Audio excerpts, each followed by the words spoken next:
Hello, friends. We'll just give this a couple of minutes, a few seconds, sorry. My name, as you can see, Stephen Manning from Integrity Ireland. Today, it's all about the referendum, or to be more specific, guys, it's all about us waking up and realizing not just the detail of the referendum, but what the bigger picture is here, what's going on. Now, as our opening slides, I'll again, apologies, guys, if some of the slides are not perfect. There's sometimes they change in transition. All right, as you can see, the opening slide, I've got it called "The Death of Ireland." Are the Irish people really this stupid? We must vote no and no on March the 8th. Now, of course, those of you that are watching this live, that's only tomorrow, guys. I'm pleased to see that almost all of the people who have been woken by the events of the, let's call it the pandemic and so on, are the very same people, even though different groups are focusing on different aspects of the tyranny that's being visited on us all.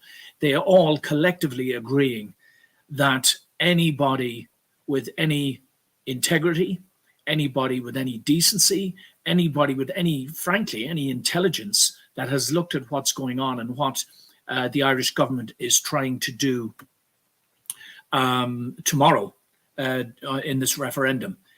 If you're in any of those categories, guys, you must vote no.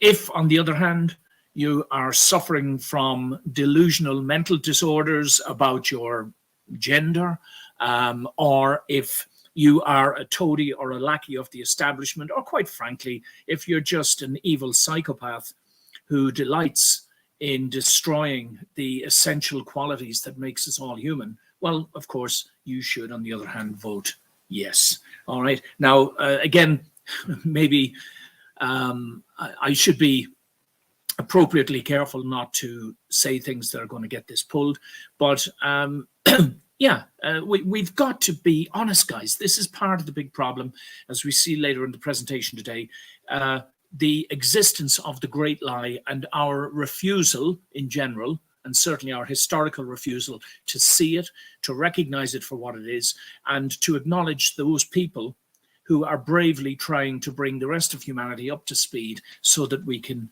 do something about this. All right, so today what I'd like to do is bring everyone's attention to the nature of the authorities in general so that you can see who it is we're dealing with, and finally ask yourself the question, should we be trusting them? Okay, so first of all, if you haven't worked this out yet, the fact of the matter is Ireland is very, very important to the globalists. And dare I say it, if Ireland is important to the globalists, you can be sure that we will be on the forefront of many of these diabolical initiatives to shut down humanity and turn us effectively into corporate slaves. Now, I'll just read out, it's just a short list, guys. We cover some of these today in a little more detail, not a huge amount, but again, it's just to put the information out there. What makes Ireland uniquely important to the globalists? Now, these are the big money men, the big corporations, which, as I've said on many occasions, are largely governed and overseen by sociopaths and psychopaths. Very simply, this means people who do not care about other people, right? Not in the sense that loving, decent people honor each other. You know, when we see something is wrong, or we hear somebody's story, a bereavement, or they're in poverty, or they've had a bad experience of some sort, people with hearts, decent people, tend to feel something. That's called empathy. These characters, and you're going to see the faces of some of them here today, these characters, the ones, the multi-billionaires, not all of them, of course, but in general, you don't get to be a billionaire by being a nice guy. Okay, that's the general rule of thumb. I hope to God there's one or two exceptions, such as Mr. Musk, for example, who does appear to be making a lot of the right noises, despite being, I think he's the second richest man in the world at the moment.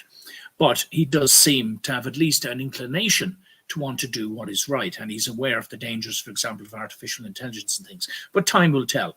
But the general rule of thumb is that if you have climbed that slippery ladder to the top in your career, usually by stepping on other people, by being ruthless and ambitious, it's an indicator that you have been incrementally losing your empathy and replacing it with sociopathy or psychopathy, which is the equivalent basically of becoming evil. It's really that simple. We have to speak in terms like this, guys, because it's important that we get these themes and theories out there. We've got to stop humming and hawing and making excuses for people, okay? A terrible evil has been unleashed on the world, and those of us that are still, those of us or you or however, who are still not fully aware of this, need to urgently wake up. Now you're going to see this little symbol appear up on the top right hand side, guys. I'm just trying to get people used to this concept, all right? I call this symbol the originating principle, okay, or the original principle. We won't be going into a lot of discussion about it today, but the more familiar people are with it, and if you're interested, go and do some research on it. I've only really started covering this in detail relatively recently, but it is symbolically, it represents the original truth and the original knowledge that belongs to all of us. This is what the diabolicals are trying to destroy, okay? And they're trying to replace it with their own corrupted version of, you know, tyranny and control of everybody in the world. They want to be the decision makers for everyone else, but because they don't have proper empathy, they don't, in a word, they don't have souls, they don't have functioning consciences. As a consequence, we can, you know, you can predict what it is that they're up to. All right. So let's just have a look here. Why is Ireland then so important? It's not the only one. Canada is another one. Australia is another one. The United States, of course. England, a couple of the European countries, but more so, there's a couple of us that are being pushed out in the forefront, where things like the hate speech laws or the internet control laws and things of this nature are going to be rolled out in, you know, in manageable places like Ireland. And why is Ireland so despicably manageable for these ruthless sociopaths, these globalists? Well, first of all, the size of the country and the location, with only around 6 million people in the country, the fact that we're an island, and the fact that we have this relationship with UK, which has left the European Union, as we know, with Brexit, okay, and we've got this sort of ridiculous scenario up in the north where you've got two countries without a border that can be policed or enforced. It's messy. We all know the story. We don't need to get into it, but it is very advantageous. Ireland's location, for example, as someone pointed out, if you're in Ireland, you can be doing business in the morning with the Far East, and late in the evening, you can be doing business with the Americans, you know, in the Far West, because of the time zones, okay? Obviously, English-speaking country, quite a high level of technical ability and skill here. All of the big tech corporations are based here, all right? So it's a hub, if you like. There's a main reason for that. One of the reasons is the lenient or facilitative tax laws, which arguably are actually criminal, you know? But again, when it comes to money, all bets are off, right? Shadow banking hub. We'll cover that in a moment, guys. If you don't know what shadow banking is, it is exactly how it sounds. It's dodgy banking practices. Ireland is the world leader in it. Immoral and corrupt World Economic Forum sponsored politicians.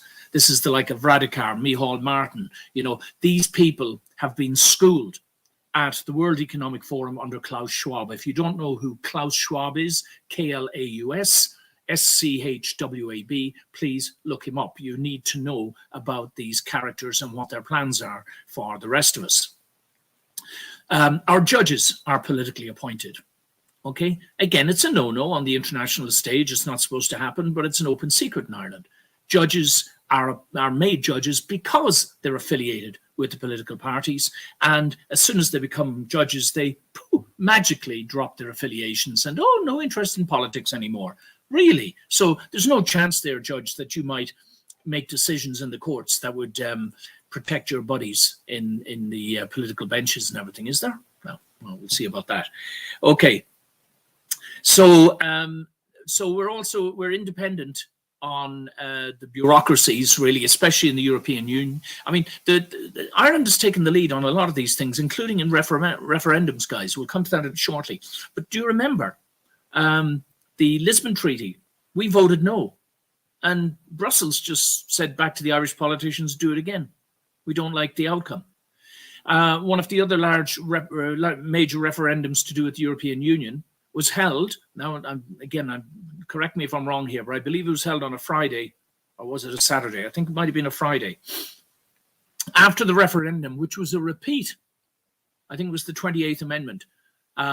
They, instead of calling it the 29th Amendment, they called it the 28th Amendment again when it was repeated. And the question has to be raised. Two things happened that were highly suspicious. Number one, the ballot boxes went back to the county registrar's houses for the weekend instead of going under lock and key to the local Garda stations. All right, that was point number one. Point number two, you'd have to be stupid not to make the suggestion that the yes votes from the first failed referendum were dumped into the boxes for the second one, which had the same title. You'd have to be a fool not to suggest it. I can't prove that was the case, but there are stories out there that that's precisely what happened, and that's how we tipped over into a yes vote from what was originally a no vote. Apathetic, servile, and compliant population. Please don't take that personally, guys. You know that this is a generalization. We've got many brave, outspoken whistleblowers, pro-justice activists, even a couple of still good journalists with integrity that have the courage to stand up to the system. John Walters, what's his name? Gemma O'Doherty, for example, Steve Kerr with the Irish Inquiry. I mean, I could go on. There's maybe one day we'll do a tribute to all of the good people who have stood up, you know, the whistleblowers, and John Wilson, Maurice McCabe, and so on and so forth. There are more. There's a lot more. Ken down in and Dermot down there in Cork. I think they were operating out of Cork at the moment.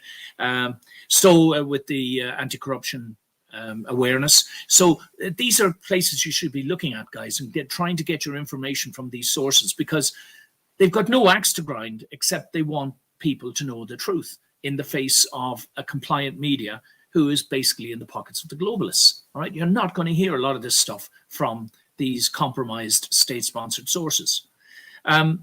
Spiritually and culturally fractured.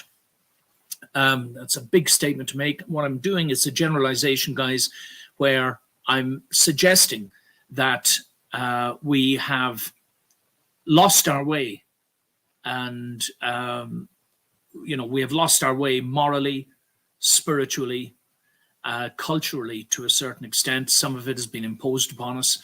You know, the scandals with the church, of course, and the Magdalene laundries and the babies being sold to America, all this sort of stuff that can't happen in a community, in a country as small as Ireland, unless there's a general willingness to turn a blind eye and an unwillingness to stand up and be counted. Yeah, we've got to hold it. We've got to hold ourselves responsible too, guys, you know, for the same standards that we're pointing at the diabolicals and the politicians and the big money men and the bankers and the international corporations and big tech and big pharma, and quite rightly so, and pointing out how evil they are. But there are different types of evil, as we discussed briefly in the previous video. And one of them is evil by association or by obligation, or even just because you're doing your job. You're still part of it, guys. You know, we've got to recognize this and be brave enough to admit it, and at least start thinking, even though it might seem impossible now, well, what else can we do? I have to earn a living. I have to look after my kids. I have to pay the mortgage. Yes. Well, we're all to a certain extent trapped in this system, you know, in varying different degrees and varying different levels. But at least at this point, in what I call the age of wisdom, the age of awakening, we're all waking up. We're being forced to waken up. It's a choice between go like lambs to the slaughter or wake up and smell the coffee, as they say. You know, we're in that period right now, guys. And as we do start to realize what's going on, this is the beginning. You know, knowledge is the beginning of wisdom. What knowledge? Well, knowledge that we're living in a corporate world where corporate rules apply, humane values have gone out the window, It's all about profit and expediency for the so-called elites, many of whom are self-appointed, self-elected, or are just there because of their utterly immoral approach to life, because they're super rich or because they've found themselves in some sort of position of power, and their sociopathy and their psychopathy kicks in. And we've got to wake up and realize this has to change. There are models out there, not a discussion for today, but the first key principle is to wake up and realize that evil exists, and it only exists in human form. Okay, it only exists in human form. We covered this in another video prior. Okay, and we largely, by we I'm talking about the great bulk of the population, have largely sat back and allowed ourselves to be sleepwalked into this corporate hell, right? That's the first thing we've got to realize. We've got to understand what's happening, and it has a bearing on the referendum tomorrow. We have to understand what's happening, and we have to start to think and work out and imagine what sort of society could and should exist without having psychopathic diabolicals indulging themselves at everyone's expense. Yeah. Okay. And finally, the last one there is that it's resources, people, and property is ripe for exploitation. I remember this, guys. I think it's Statoil, isn't it, up in Norway? This company pays a dividend to all Norwegian citizens for the oil that it's drawing out of the coastline up there in Norway. One of our reporters went up there and interviewed Norwegian people and explained to them how our corrupt politicians were basically giving away our gas and our oil to the big companies like Shell. Do you remember Rossport and all that, guys? Yeah, went on for years and years and years, still plundering the resources up there. They couldn't believe it. The question they were being asked was very simply, what would you do if, and then they repeated, like, if Statoil did X, Y, and Z. In other words, it mirrored what the politicians in Ireland were doing with Shell and so on and so forth. And their answer invariably was, don't be ridiculous. That's insane. They go, no, but you just say it did happen. What would you do? They said, well, they'd be in jail. They'd be in jail overnight or worse. Says that couldn't possibly happen. They said, well, here, it's happening in Ireland. And they were gobsmacked. Norway is a pretty close neighbor, guys, just around the corner behind Scotland, We should wake up and realize we have absolutely been taken for patsies. It might have something to do with 800 years of British rule and the psychology over generations becoming dumbed down and acquiescent. But we have to recognize these, so-and-so, the dirtbag politicians, I was going to call them. Yes, they are. Yeah, that's what they are. We have to recognize them for who and what they really are. They are far worse than the British ever were because they're pretending to be something else. Okay? And kudos to my British friends out there as well, right? Don't forget I lived over there as well. Yeah. So don't, yes, I'm not being racist. Okay. Don't anybody take any offense or else I'll be getting myself arrested. Next thing you know. All right. So let's spin on a wee bit. So, right. This is just, again, a little anecdote, guys, worth looking at. Greed mongering, out of control, unregulated financial services. Unjust. I'm sorry, I've spelled that wrong. Sorry. Here, I'll just take the little icon out of the way because I can't see. A financial services industry. Sorry, guys, my mistake. A corrupt civil service and politically appointed scheming judges. Very simply, I'm just drawing your attention, guys. Here's Shawnee Fitzpatrick on the left, the chairman of Anglo-Irish Bank, arguably the architect of the financial crisis in Ireland that spread, the contagion spread all around the world. We ended up paying many hundreds of percents more, many times more than we should have done for the sins of these people. And there's the green arrow in the middle, guys. That's shadow banking. Remember, we mentioned it earlier. Just without going into details, it is dodgy financial practices that skirt around the law. Like we hear about Rishi Sunak, for example, in the UK, Prime Minister of the UK. Yeah. First of all, he sets up a hedge fund. He's previously a financier. He set up a hedge fund, a financial company, in order to profit ridiculously off I think it was the Moderna jabs. Okay.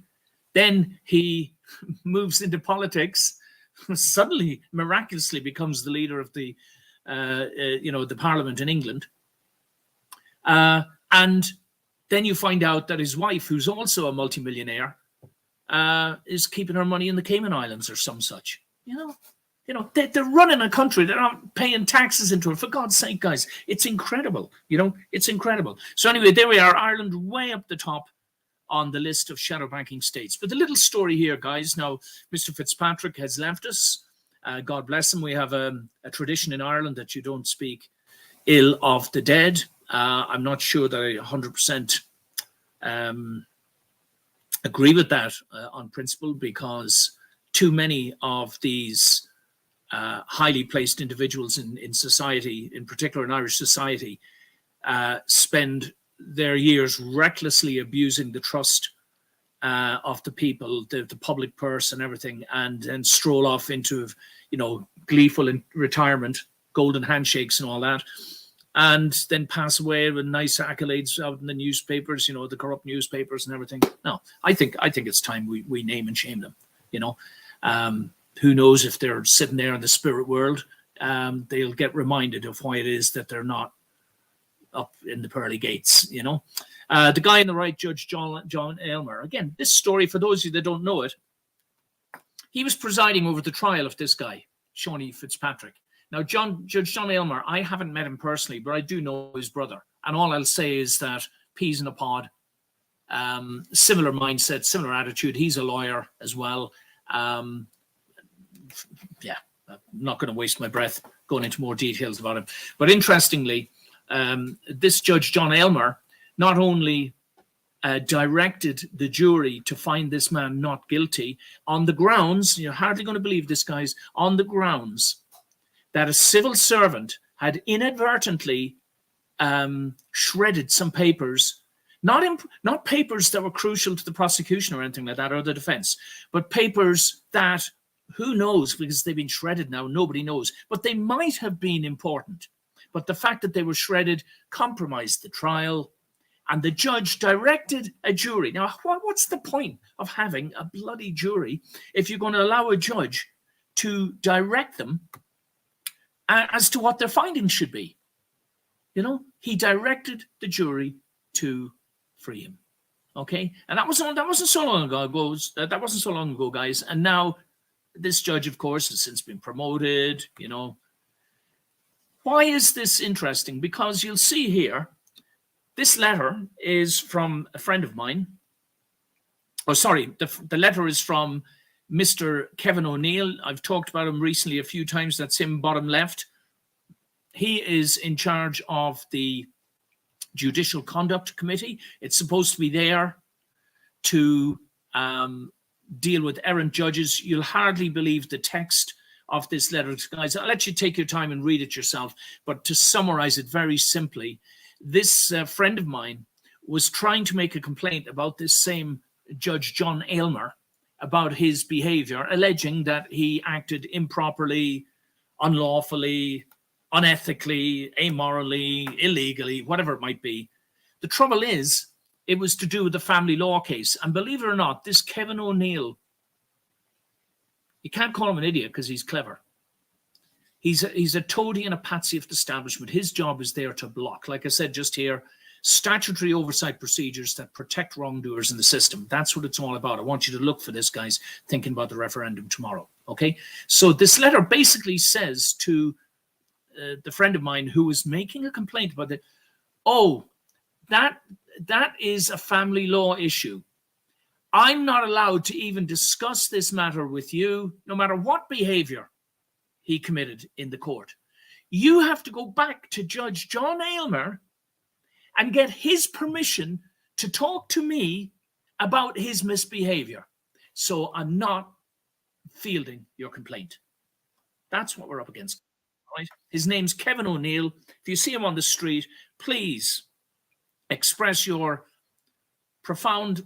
express your level of satisfaction with your public money going to a man like this who is blocking complaints left, right, and center about dirty judges. It's as simple as that, and judges You know, they've got the whole system locked down. Who do you complain about? You're going back to the same diabolicals to complain about their diabolical colleagues, and then you need permission off them. No, please leave that off, Danny. Sorry, Danny. No, thank you. Good lad. That's Danny being my helper. Yeah, I'll be finished soon, Danny. Thank you. Sorry, guys. We're live here, so thanks, Danny. Won't be long. All right.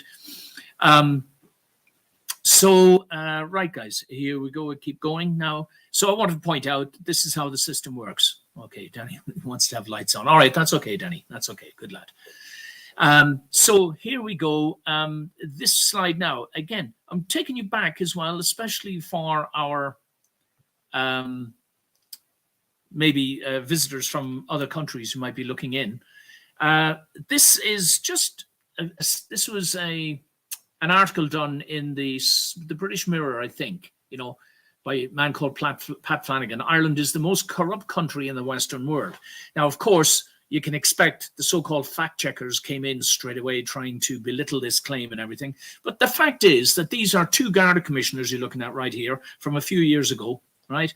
When they left their positions, both of them in disgrace, when they were caught, you know, neck deep in underhanded activities, deceitful activities, there were 15 phones that had been issued them during their tenure.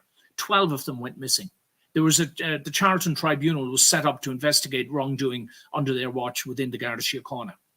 12 of the phones simply went missing. Nobody knows what happened to them. Can you believe this? That belonged to two Garda commissioners? It's incredible, isn't it, guys? And several bin bags of paperwork were removed from Garda headquarters when this guy, Callanan on the left, took his golden handshake and his pension and suddenly retired. The one on the right, Noreen O'Sullivan, she got later elevated to some senior position in Europe, some senior policing position, despite the fact that everybody knew she was dirty, rotten, and corrupt. Yeah, I'm just pointing it out, guys. And of course, on the right there's our wonderful book, Criminality in the Irish Courts and the Absence of the Rule of Law. If anybody doubts that the system is intrinsically corrupt and rewards civil servants, public servants, Gardaí, judges, politicians for being even more corrupt and covering up the corruption within the system, if you doubt that, please get the book and just read it, guys, and you'll see for yourself. There's 100 of them named in there with the pictures and everything, the crimes they've committed, all the times we've tried to do something about it, how we've been tricked, rebutted, rebuffed, you know. To add to this, there's also the debacle at Templemore College. This is the training college for the Irish police, again, for those of you that may not understand this. And I'll just read this quickly, guys. This is a snapshot off the internet. The Templemore Garda scandal. Now, this is going back 25 years, guys. At least 25 years since they knew about it, the system, and it still hasn't been properly investigated or dealt with. The Templemore Garda scandal has been a significant controversy involving the Garda Síochána, the National Police Service of Ireland. Here are the key details. 1. Investigation and missing funds. The Garda Síochána Ombudsman Commission, GSOC, I have to try and stop myself from laughing every time I hear that phrase, but we'll go ahead, conducted a 6-year and 3-month investigation into financial irregularities at the Garda College in Templemore, County Tipperary. Millions of, hold on a second, guys, I'm just trying to, the little cursor. Millions of euros, including European Union funds, were found to have gone missing. Specific instances of irregularities included over 2 million unaccounted for and linked to a restaurant at the Garda College. Just unaccounted for. These are police force. 2 million. Not to mention the recent hundreds of thousands of drugs that had gone missing recently and not a peep in the newspapers about it. Missing out of a Garda station. Oh, come on.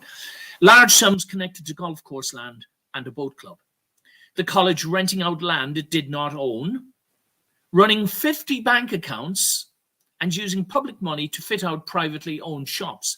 Problem with this is that those 50 different bank accounts all had directors of companies who were members of Garda Síochána who had to open those bank accounts, even while there is a ban on members of Garda Síochána holding private positions while they're in the Guards. It's so blatant in your face, it's astonishing. Allegations that a bank account in the name of the Garda laundry account was used for bonuses, staff loans and entertainment purposes. And finally, claims that Gardaí at the college may have redirected EU funds into their own bank accounts. Okay, this is a police force to be trusted, my friends, huh?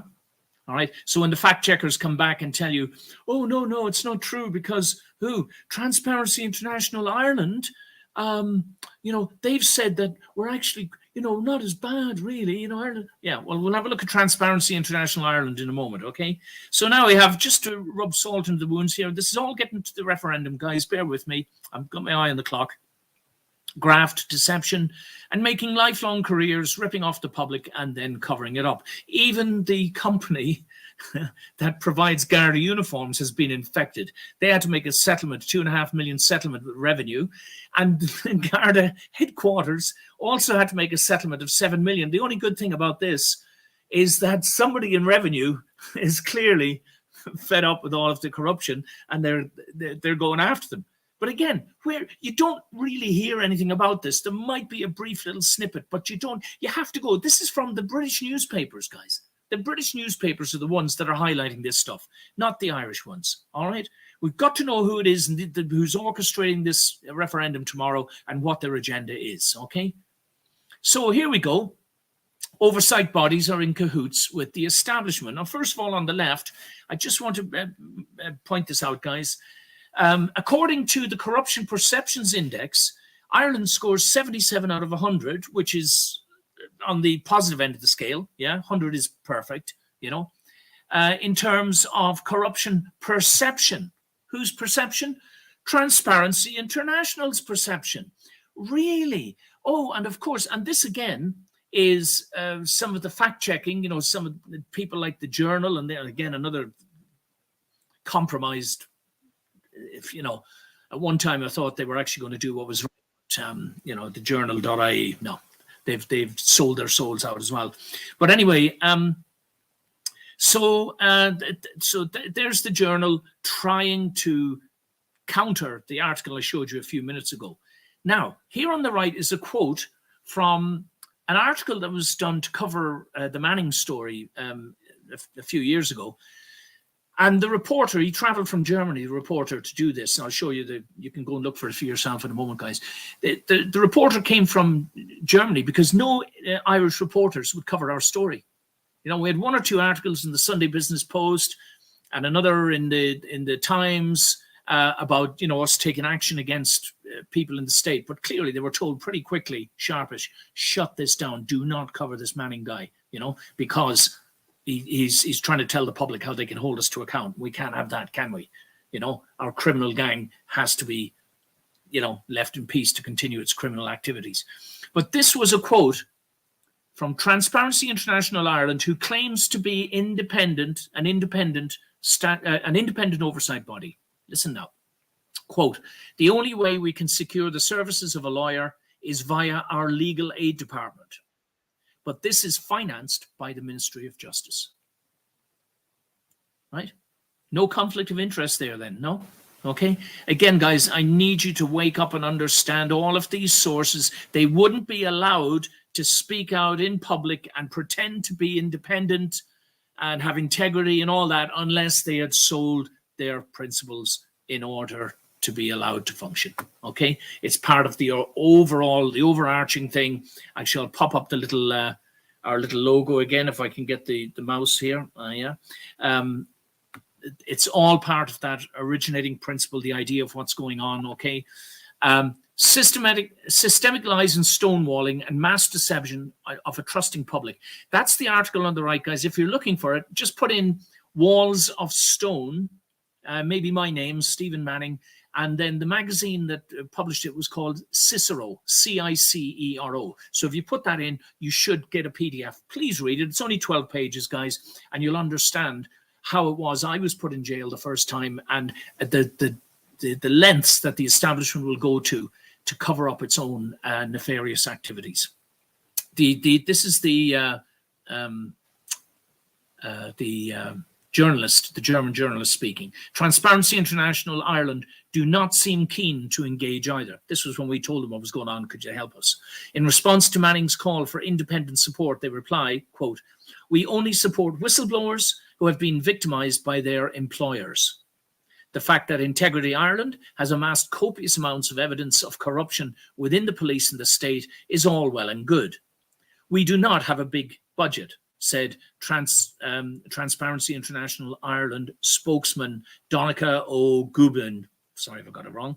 "The only way we can secure the services of a lawyer is via our legal aid department, but this is financed by the Ministry of Justice." How can they be independent? Huh? How can they be completely independent if they're getting their funding from, and they tried to deny that at first, by the way. When I caught them out, I had a recorded phone call, and one of their secretaries explained this to me, and I came back and they denied it. When I put it to them in writing, their first reaction was to deny it. I've got this guy lying on the record saying that's not true, we never said it and everything. And then I played the recording to the German journalist, investigative journalist, and he put it here. And then he contacted them, and at that point then they conceded that yes, that was true. It's all lies, guys. I'm telling you, everything is lies.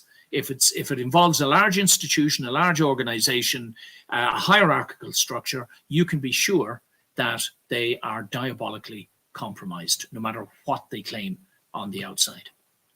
Here's Emily Logan. Who's Emily Logan? We'll find out in a minute, guys. All right. Emily Logan was the head of the, sorry, I'm trying to make myself a bit bigger here. Is it this one? Yes, the head of the Irish Human Rights Commission. All right. It was called that up until 2020. Then, in a little switcheroo, they called it the Irish Human Rights and Equality Commission. And all of a sudden, it was a brand new entity, and all of its history like just got swept away as if they'd never existed. These are one of the tricks they do all the time, guys. You watch it. Every time there's a change in government, you'll find the departments, they change their titles, their names, just by sometimes a few letters or an added, or they swap the order of the words. All of a sudden, it's completely new. And it's all for legal purposes to escape accountability. But when we spoke to this Emily Logan woman, and at the time I was going to the European courts, I'd been falsely jailed. It's all in that story, the Walls of Stone story. And this was the response from the Irish Human Rights Commission. Quote, "Unfortunately, there is no facility in the Irish domestic arena to enforce EU human rights law, but thank you for your interest in the IHRC." Okay, what do you think happened to Miss Logan after holding that esteemed position where she was next to useless and worthless? They occasionally put out little press releases claiming that they were interested in this and interested in that and fighting for justice. And for instance, when the Maurice McCabe story was unstoppable, then these so-and-sos jump on board and pretend that they're doing something. It's all tokenism, guys, and it's designed to deceive. Okay. How are we doing? Yeah, we're doing fine, guys. Yeah. All right. Thank you for bearing with us. So the next person to step into the role, and we'll just, so we can read this properly, is this Sinead Gibney. All right. Chief Commissioner, that says there on the right. Okay, now please read what it says down here. The Irish Human Rights and Equality Commission is a statutory body which is publicly funded. Okay, our money. It's our money, okay? But independent of government. It was formed as a result of the merger on blah, blah, blah, blah. How can it be publicly funded, my friends? How can it be publicly funded and still answerable to the government and independent? It's just that they just use words that mean nothing, guys. Liars, like I said, career liars, moral deviants, this is what they do. So Sinead Gibney has just retired from this position, literally this past week or so, in order to run for the Social Democrats in the European elections. So slip out of one job. She was previously in the Social Democrats, dropped her ambitions in the 2020 elections in order to take this job. Now, what do they call them? Swing doors, revolving doors, guys, jobs for the boys and for the girls. Okay, so here we go. And just to reiterate, okay, you've seen that slide on the left already. But in the middle here, this is a snapshot from Bing or whatever. The Irish Human Rights and Equality Commission is Ireland's national institution. Unfortunately, I can't read it very well. Dedicated to human rights and equality, blah, blah, blah. As an independent public body, it reports directly to the Houses of the Oireachtas. So it reports directly to the Oireachtas, telling them about the government's failures to implement human rights. And then they're probably told to, shh, keep your, just keep quiet.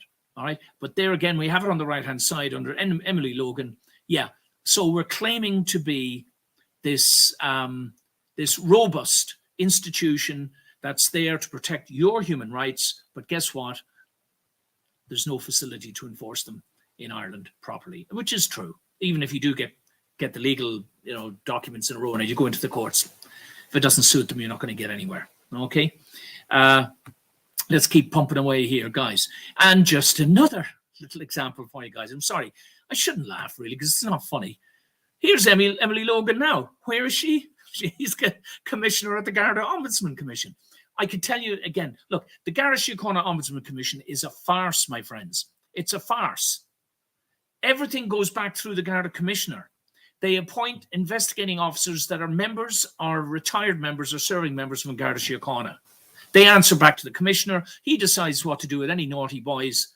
It's all smoke and mirrors, guys. It's all designed to confuse and confuse. And here's Judge Rory McCabe on the right, another one that we've had personal interactions with in the past, where we proved that a scheming social worker was telling lies on the stand in a circuit court in order to try to intimidate us, myself and my wife at the time, by threatening to come after our kids on spurious allegations off the internet. Ridiculous. Absolutely, absolutely, stupendously. And, the ridiculous, the hypocrisy is terrible. This guy's had so many different hairdos. I don't know what he's wearing now. It's a pretty good one if it's a wig. But this guy's had so many different hairdos over the years. I don't know. But he's now the chairman. God bless us. So they reward criminal incompetence, bad behavior. He refused, by the way, to take any action against the social worker, and he ran out of his court. The only good thing was that it was the end of the whole affair. They never came after me again in that way. They learned their lesson. Oh, by the way, the social worker, a woman called Siobhan O'Connor. Hope you're still out there, Siobhan. She got promoted and got sent to an office in Galway. So let's keep it running, guys. Right. So this is just a reminder again, guys. Look, we're talking about corporate pyramids. Feel free to freeze this and look at it. Yeah, we've got Schwab, Soros and Gates over there left, just figureheads. They're just international figureheads, but they typify this diabolical mindset, the sociopath, head of big international organizations, doing what they bloody well please. You, if you're lucky, will get overlooked, but if you get in their way, you will be crushed, my friends. All right, freeze this slide, have a read of it. I need to get to the referendum stuff, so I'm going to keep bumping through. Okay. The sitting government of Mother Ireland wants to remove all references. So we're on the referendum now tomorrow, guys. All references to women and mothers from our country's founding documents. Do not let these men erase women and mothers for their nefarious purposes. Excuse me. I've got a much smaller screen than you have, guys, there. So vote no to destroying women's rights. Vote no to destroying the family, please.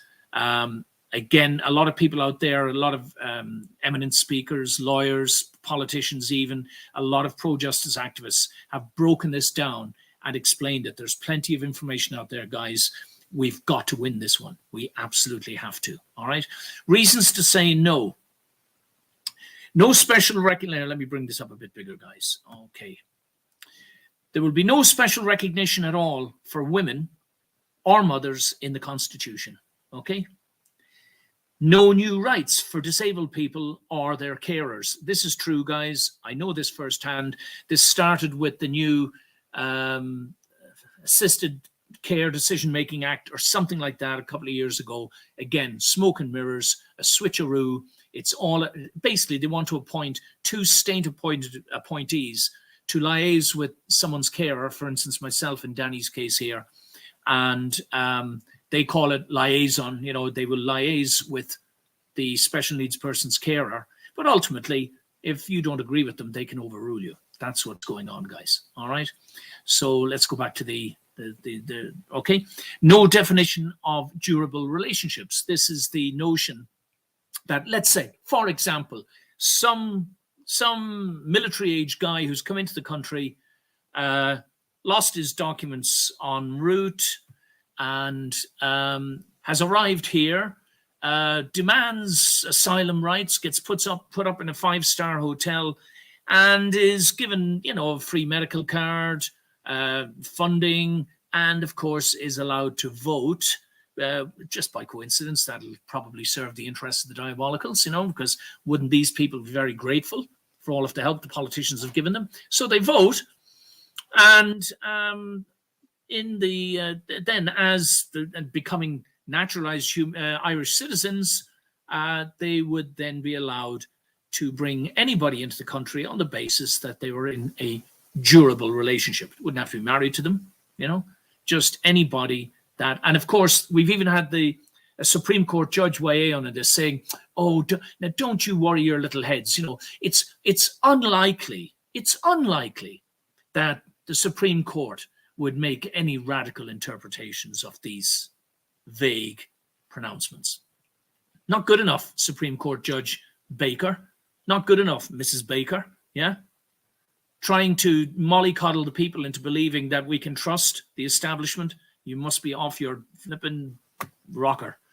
Anyway, sorry guys, we used a few expletives today. Well, not really, but no clarity on how existing immigration law, tax law, pension law, succession law will be affected by the changes in the Constitution. There's no constitutional recognition of protection for mothers who wish to be home parents. Yeah. And they're doing this under the pretense it's all we care about, and we care about, and we've got to have diversity, and we've got to, it's outdated and outmoded, and sovereignty and all that, no real legal incentive to marry anymore. Why would you bother? Why would you bother? Why bother making a solid commitment that's recognized by the local community and also by the law and the church, say, for example? Why bother anymore? Just durable relationship. I come over here every Saturday night after a few beers and do the business. Yeah, that's a durable relationship. And go back over to me, go maybe back home to my wife afterwards, or whatever the case may be.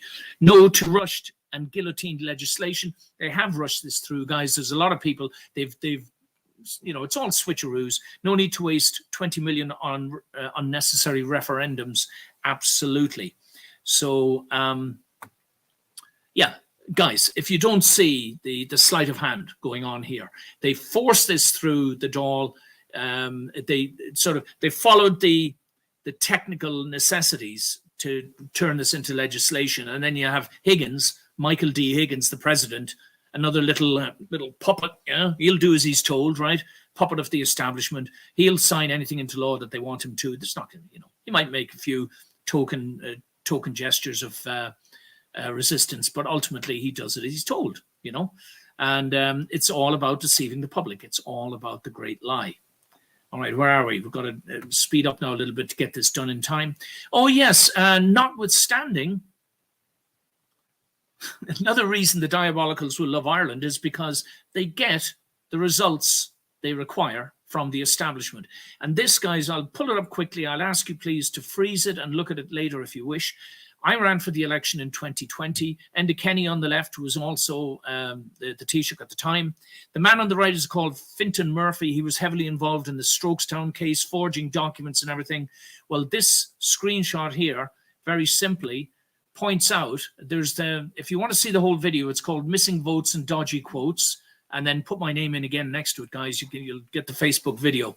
But we compiled these slides to show you that on the tallies, so my votes were counted by Fine Gael actually tally counters themselves. And after they'd finished, believe it or not, as you can see at the top there, again, it's one of these slides that you feel free to freeze it and study it for yourself, guys. But to cut a long story short, at the bottom, you see all of these people, the independents and the small parties, yeah, all of us down the bottom. You'll see in the red figures that those are all the votes we lost between the first tally and the second.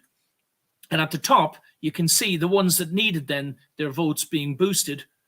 They were all transferred over onto the big boys. This is how your electoral system works. Not to mention the fact that my name my name is now off the register, guys, so I can't even vote in this referendum tomorrow. My name has been taken off. And if mine can be taken off as a candidate in 2 national elections, you should be asking yourself how many others have been surreptitiously removed without your knowledge and permission. And I hope, now it's a bit late to be saying it now, but I hope those of you that intend to vote tomorrow have had the foresight to go in and check the register and see if your thing was there. Now, these next 2 ones, I'm not going to talk about them, guys. I'll pull them up and just give them a 3-second count.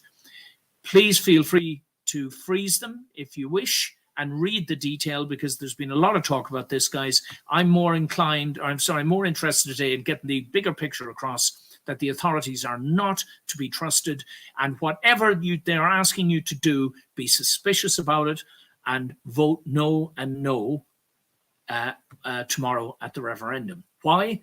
Because these people, and let's take that nice logo out of there. I don't like the idea of it even being near that man's face. Leo Varadkar, Micheál Martin, Simon Coveney, Stephen Donnelly. These people are all career liars, my friends. Would you let them babysit your children? Would you allow them to be the treasurer in your soccer club? Yeah? Would you like to be stranded on a desert island with these guys and not worry about you becoming their next meal? These people are career liars. They are sociopaths and psychopaths, guys. They see nothing wrong with persistent, consistent, daily lying, trickery, deception. They are parasites and predators of the absolute worst order. Make sure that your vote counts tomorrow.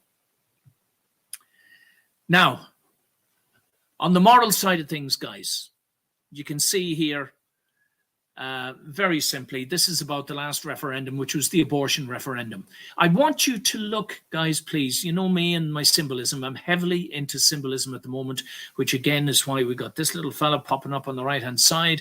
Heavily into symbolism.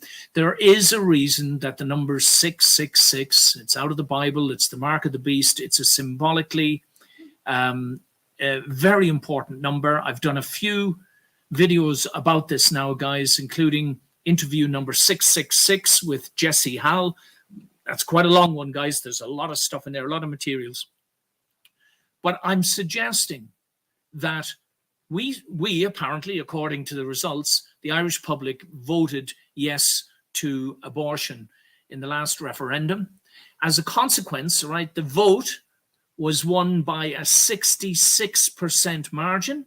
Now, you've got to ask yourself, guys, can this possibly be coincidence? 66% of the vote, they say, voted yes, okay? And in the first year of abortions, and there you have some screenshots on the right that say exactly the same thing, the Dáil was told exactly, precisely 6,666 abortions were carried out in the first year of the repeal of the 8th Amendment. Now, you can believe me, or you can think it's all a whole load of hogwash and nonsense, guys. I'm telling you as a fact that the symbolism is massively important, because it breaches the place where we're at. We're in a place of relative lack of awareness and knowledge and the ideal of creation. Okay, symbolism has to be there because it's our own. It's like a map, if you like. It's like signposts, but you have to know what to look for. It's like tracking through the woods. You just look at every tree and expect a tree to say he went that way. No, you have to see where the branches are broken and stuff, right? I know this is a bit obscure and obtuse, but trust me, there are, let's use them to say, evil is evident. It's absolutely self-evident. Whether or not you want to apply the notion of a fallen archangel or a satanic figure or the devil or anything like that to it, or whether or not you're an atheist, it doesn't really matter. Evil absolutely exists. I have done presentations now that show people absolutely how the symbolism aligns with the level of wickedness that's happening. This, my friends, the 6,666 abortions voted in by 66% of the population was token acquiescence to an act of mass child sacrifice to prepare Ireland for the diabolical activities that are happening now. Please believe me, guys, and please do your own research.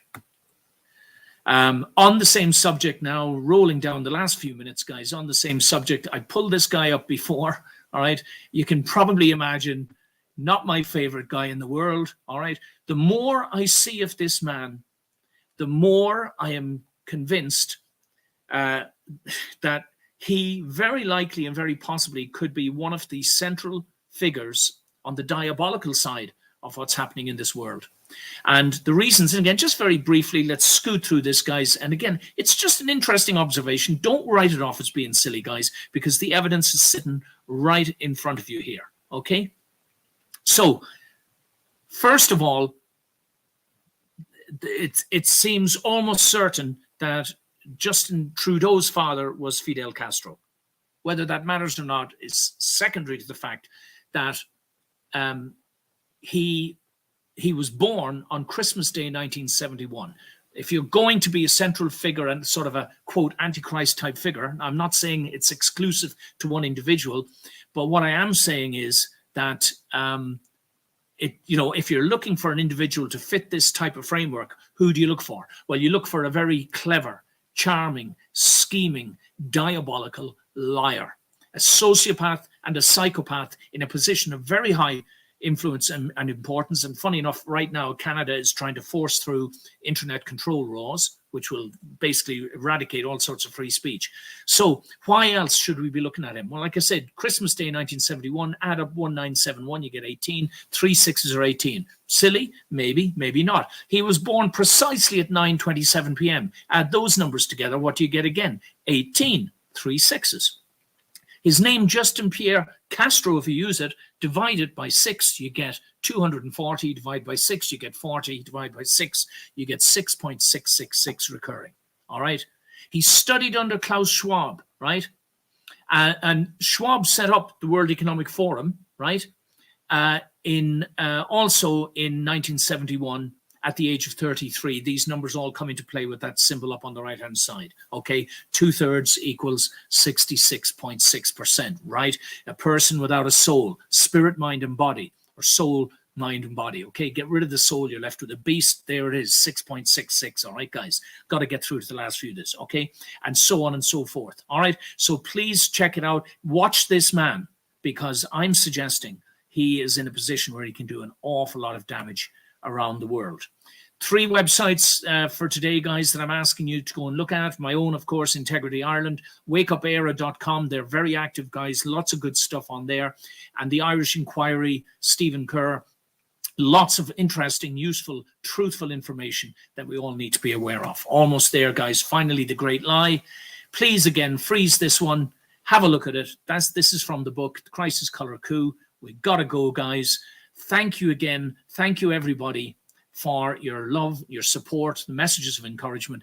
Please, tomorrow, even for the sake of teaching these blackguards a lesson in people power, and watch carefully how they manipulate the results too, guys, okay? Vote no. Do your duty. Let's recover our power from the diabolicals. God bless everybody, and we'll talk to you again soon.